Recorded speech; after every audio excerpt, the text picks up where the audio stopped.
আসসালামু আলাইকুম। Hello everyone, যারা র‍্যাটস কিংডমে কাজ করেছিলেন তাদের জন্য গুরুত্বপূর্ণ আপডেট। অনেকেই এলিজিবল হবেন না, অনেকেই কিন্তু নট এলিজিবল হয়ে যাবেন। যদি আপনারা প্রতারণা করেন তাদের সাথে, এবং তারা কিন্তু ২ ডে লিভ দিচ্ছে। এই যে দেখতে পাচ্ছেন তাদের স্ন্যাপশট, এই যে ডিসেম্বর এই যে ১০ তারিখ পর্যন্ত কিন্তু আমি আপনাদেরকে আপডেট ছাড়া কোনো ভিডিও তৈরি করি না এবং রিয়েলিটি ছাড়া ভিডিও তৈরি করি না।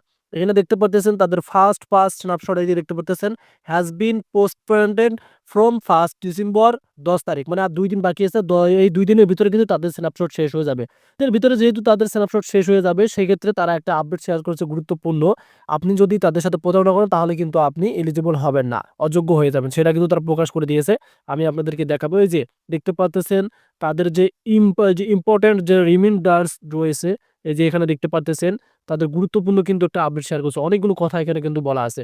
সো অনেকেই কিন্তু র‍্যাটস কিংডমে কাজ করেছেন। এখন যদি আপনি তাদের মানে অযোগ্য হয়ে যান এবং যদি সেখানে ইজিলি এলিজিবল না হন তাহলে তো পেমেন্ট পাবেন না। আমি আপনাদেরকে দেখাচ্ছি তাদের ট্রান্সলেট অ্যাপ থেকে, এবং আমরা ট্রান্সলেট করে নিয়েছি। সো আমরা এখন একটু এখান থেকে একদম নিচে আসতে চাই। এখান থেকে তাদের যে গুরুত্বপূর্ণ কথা আছে সেটাই আমরা দেখবো। এই যে দেখতে পাচ্ছেন গুরুত্বপূর্ণ অনুষ্করণ, এই যে এখানেই তারা কিন্তু বলে দিয়েছে কারা এলিজিবল হবেন। প্রতারণামূলক ক্রিয়াকলাপ, ব্যবহারকারীরা জালিয়াতি করে তাদের প্রোফাইল যাচাই করার চেষ্টা করে তাদের গেম থেকে অযোগ্য ঘোষণা করা হবে। বুঝতে পারছেন তারা কি বলছে? সৎ থাকুন এবং পুরস্কার উপভোগ করুন। এই যে কথাটা দেখতে পারতেছেন, আমরা অনেকেই আছি যে আমরা কি করে থাকি, তাদের যে মানে র‍্যাটস কিংডম মাল্টিপল অ্যাকাউন্ট করে তো করি, তারপরে তার সাথে মানে প্রতারণার সিস্টেমে করে থাকে। এই যে দেখতে পাচ্ছেন ব্যবহারকারীরা জালিয়াতি করে তাদের প্রোফাইল যাচাই করার চেষ্টা করে তাদের গেম থেকে অযোগ্য ঘোষণা করা হবে। আপনারা বুঝতে পারতেছেন? শুধুমাত্র বৈধ টোন লেনদেন গণনা করা হবে। অনেকেই আছে টোন অর্ধেক ফেক আছে, সেগুলো ইউজ করে থাকেন। যদি আপনি টোন ট্রান্সেকশন করে থাকেন, আমি আপনাদেরকে মেইন বোর্ডে একটু পরে নিয়ে যাব। যদি টোন ট্রান্সেকশন করে থাকেন তাহলে কিন্তু আপনাকে শুধুমাত্র বৈধ টোন কিন্তু তারা অবশ্যই এটা অ্যালাউ করবে। এই যে দেখতে পাচ্ছেন team rats Telegram ID message করবেন না। এটি শুধুমাত্র সহযোগিতার জন্য। আপনারা কখনো তাদেরকে মেসেজ করবেন না। শেয়ার করতে থাকুন এবং উপার্জন করুন। এখনই অংশগ্রহণ করুন এবং স্ন্যাপশটের আগে আপনার র‍্যাটস এর শেয়ার দাবি করুন। এই যে দেখতে পাচ্ছেন তারা কিন্তু এটাও বলে দিয়েছে স্ন্যাপশটের আগে। আর ২ দিন কিন্তু বাকি আছে।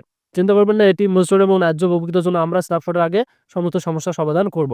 সো আমরা এখান থেকে ব্যাকগ্রাউন্ডে ক্লিক করতে চাই। দেন এখান থেকে আমরা আমাদের মেইন বোর্ডে চলে যাব। সো অনেকেই বলতেছেন নাকি আপনাদের র‍্যাটস কিংডম মানে এড হচ্ছে, মানে ওপেন হচ্ছে না। সেক্ষেত্রে আমি আপনাদেরকে দেখাচ্ছি। দেখেন আমার এখানে কিন্তু এড হচ্ছে। বলতে আমি ওপেন করতে পারতেছি। আপনারাও কিন্তু ওপেন করতে পারবেন। সো এই যে আমরা একটু নিচে আসতে চাই এখান থেকে। আপনারা এই যে ভেরিফাই অপশনে ক্লিক করে দিলাম। সো এই যে ম্যাকেটন ট্রান্সলেশন, এটা কিন্তু আপনাদেরকে অবশ্য বৈধ হতে হবে। আপনি যদি এখন ফেক ইউজ করেন তাহলে কিন্তু হবে না। এটা ইউজ করলে আপনি এখান থেকে ৩০,০০০ তাদের যে র‍্যাট সেটা পেয়ে যাবেন। এবং সোশ্যালে ক্লিক করবেন, এখানে কিছু টাস্ক আছে সেগুলো কমপ্লিট করে নেবেন যেহেতু ২ দিন বাকি আছে। আর স্পেশালি ক্লিক করবেন এবং এই যে কোলাবে ক্লিক করবেন। এখানে যদি আপনাদের কিছু টাস্ক থাকে যেগুলো কমপ্লিট করেননি সেগুলো দ্রুত কমপ্লিট করে নেবেন, কারণ ২ দিন কিন্তু তার বাকি আছে। আর আপনি যদি ফ্রেন্ড ৫ টা রেফার করে না থাকেন, দ্রুত ৫ টা রেফার করবেন, তাহলে কিন্তু আপনি তাদের র‍্যাটসটা অনেকটাই পেয়ে যাবেন। আমি কিন্তু এগুলো কমপ্লিট করছি। সো ফাইনালি বুঝতে পারছেন কারা এলিজিবল হবেন। অবশ্যই প্রতারণা করবেন না। আর আপনাদের র‍্যাটস কত আছে এটা কমেন্ট করতে ভুলবেন না। ধন্যবাদ।